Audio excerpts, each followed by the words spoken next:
अफ्रीकी Please जंगल में like एक and शक्तिशाली subscribe. शेर बादशाह मुफासा राज करता था। उसका नन्हा बेटा सिम्बा बहुत खुश था कि एक दिन वह भी बादशाह बनेगा। लेकिन मुफासा का भाई इस्कार बहुत चालाक और ईर्ष्या करने वाला था।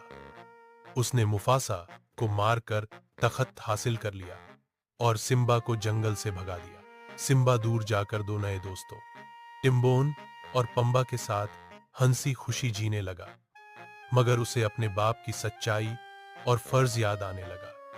एक दिन उसने फैसला किया कि वह वापस जाकर अपने बादशाहत का हक लेगा।